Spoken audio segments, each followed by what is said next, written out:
Welcome, everybody, to another edition of TalkingWithHeroes.com talk show program. I am Bob Calvert, your host, also editor of ThankYouForYourService.us, our online news site. And we're still here in Atlanta at the airport, documenting how the USO and the people here welcome the troops as they're coming back, but also as they're going back overseas. And right now we're here with a young lady who I've been hearing about for a long time. We've talked on the phone a long time.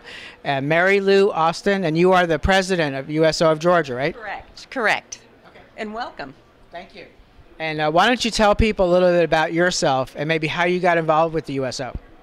Well, I'm an employee of USO, a staff member, and I've been with USO a number of years, let's say more than 40, and I've served in various capacities around the world, and it's just a great organization, and it's almost a mission field. It becomes like a passion because we serve the most wonderful men and women in the world, and those, of course, are the courageous and committed servicemen and servicewomen of all branches of the service. And let's not forget the families, too, because USO has a great part in serving the families because they also serve.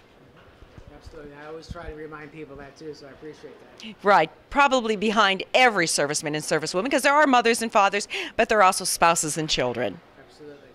So talk about what you do here. Well, Sure. Here in Georgia, and this is Atlanta Hartsfield-Jackson International Airport, our USO ATL, as we like to call it, our call sign, is home to the Operation R&R movement, where each and every day we have a flight coming in, bringing our troops from Iraq, Afghanistan, by way of Kuwait, home for their extended R&R leave. And, of course, that's wonderful. Our volunteers are downstairs to make sure that they are welcomed, get on with their next destination, meet their families. In fact, today we had a soldier meeting his 1-month-old baby. Had not seen it. And everything like that is so emotional. Fathers running to their sons or daughters and picking them up.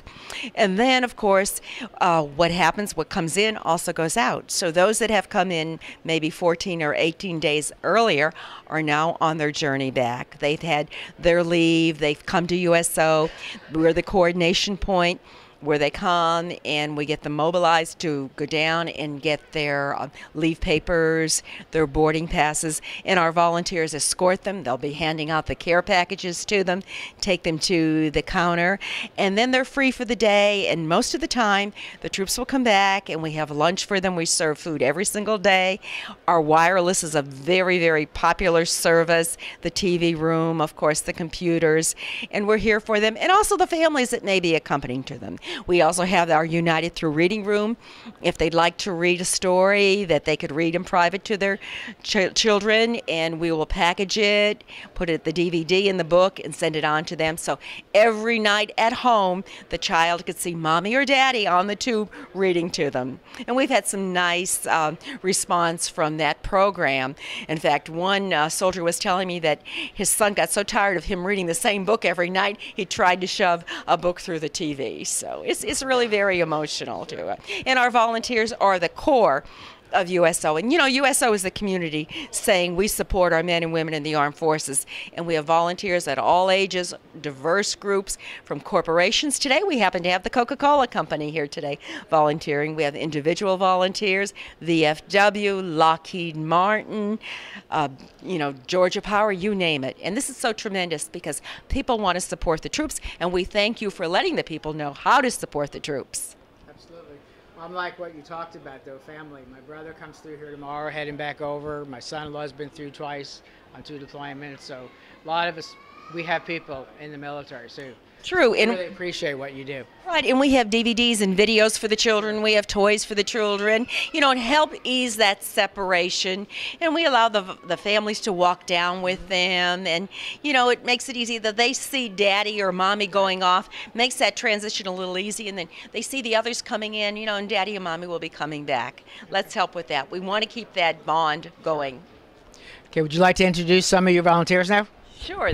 This group today is from the Coca-Cola Company, and I'm going to let Lori introduce her troops to us.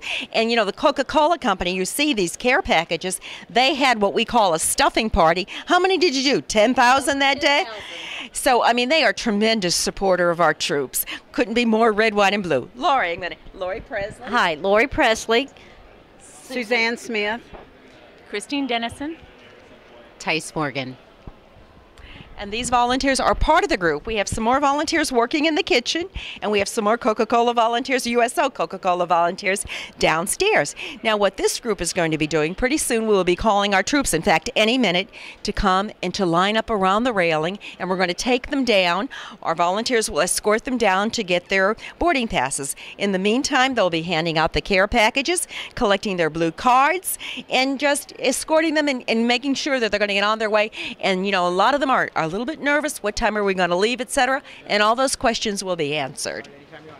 Okay, as you can see now, our volunteers are passing out the care packages, collecting the cards. That's the way that we know how many are in the group. And our volunteer will lead them downstairs to get their boarding pass and to check their orders, etc.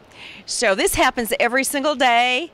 Today we have a group. We'll probably have 2 groups today. Tomorrow is a very, very heavy day. Depends on the number going in and out on the plane. They're lined up way down. Oh, you can see they're lined up. Sometimes they're around all the way around to the corner. And this, of course, this operation is overseen by, you know, the Personnel Assistance Point, and of course, Major Mark Brown, who is right an integral part of this operation.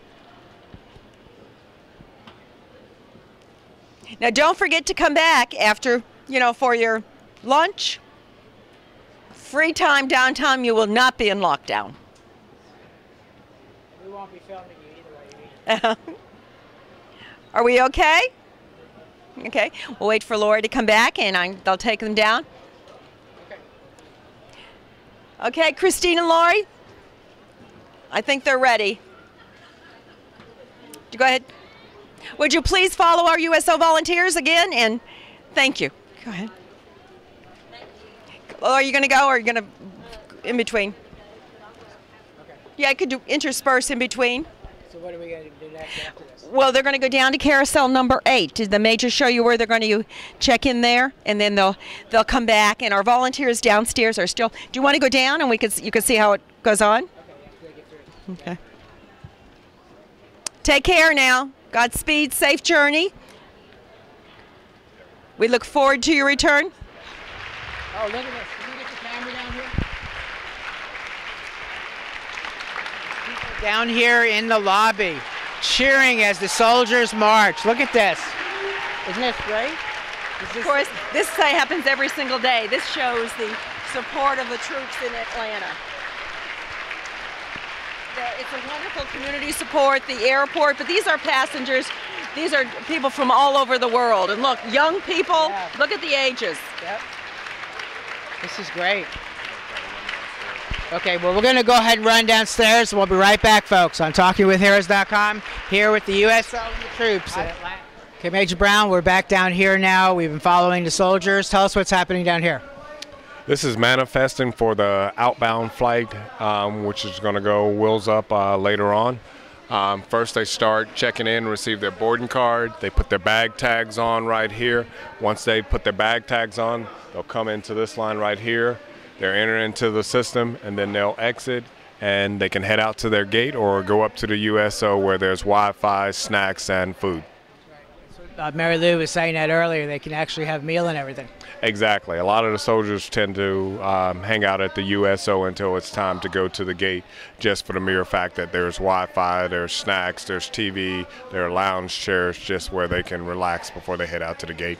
We'll probably take advantage of that a little later, too. Exactly. Okay. We're here now with some Girl Scouts. And hi, how you doing? Good. We're donating cookies for the troops. How many cookies, how many boxes? Looks like you have a lot here. Yeah. How many? Do you know? 500. 500? These were all donated for the troops? Mm-hmm. That's great. By families near the John Creek area. Okay. We are very excited to be here today. Thank you. We appreciate that. Thank you for what you're doing to all girls. We're here with Major Brown and some more of the USO volunteers, and you see the Girl Scouts and their one of their parents in the background here. Taking a picture. Here, okay, we're back with Mary Lou Austin. These are new recruits. Give them a welcome. These are brand new recruits, as you can see, going to basic training. And our volunteers meet and greet them, as they do every single military that comes in the airport during these hours. Every morning the R&R plane arrives, and it comes into Atlanta, and some continue on to Dallas. And depending on the number, the passenger load, it could be anywhere from 200 to 350. And they come up and they either get their luggage, or we have groups here waiting for them, cheering them on, or family members. Here's one here. Welcome, welcome. Now, he may be ending his R&R, or he may be beginning. And so depending on that, we give him the instructions. If he's ending right now, he'll need to go to carousel number 8 to get his boarding pass. And then if he's not ending, he'll meet his family, or he'll wait for his ongoing transportation. And this happens 365 days a year at ATL. This is our flagship operation of the USO. And it comes on in holidays, Christmas, New Year's, Thanksgiving. Our volunteers are here to meet and greet them. And they whip up the crowds, as you could see. When you saw what happened when the volunteers escort them through the atrium, this happens. And depending on the mood of the crowd, they'll join in clapping, but you walk them through, and that's the sign of support for the men and women that are serving our country. And that's community support, and that's what USO generates. Exactly. You know, how many volunteers do you have here? On our rolls, we have 1,000 volunteers, and we have something like maybe 99 groups, and I'm talking again the Lockheed Martins, the Coca-Colas, the Georgia Power, the VFW, the churches, Temple Sinai, synagogues, St. Jude's, you name it, we've got them. And the people want to support. That's the difference when, when I started with USO many years ago and was during the height of the Vietnam War. It does not matter today whether you agree with the combat situation, but you're there to support the soldier. And when our politics we support the troops, that was, and their families, and that was not always so. Just now, I just had a call from a church that wanted to know how they can support the troops, and people show they manifest themselves in various ways. We'll have soldiers that are getting off the planes that maybe passengers gave them some money or want to buy them lunch. I had a soldier that came up about 2 months ago that handed me a $100 bill, and I said, "What is this for?" He goes, "Someone gave it to me downstairs, and I cannot really take it, but I don't want to take it. I think it belongs to USO so others can be supported." That was such a touching moment. Great. So what are we going to be doing next? Well, let's go upstairs and see the volunteers making the sandwiches, if they're still making them or serving them. Okay? Sounds great. Great.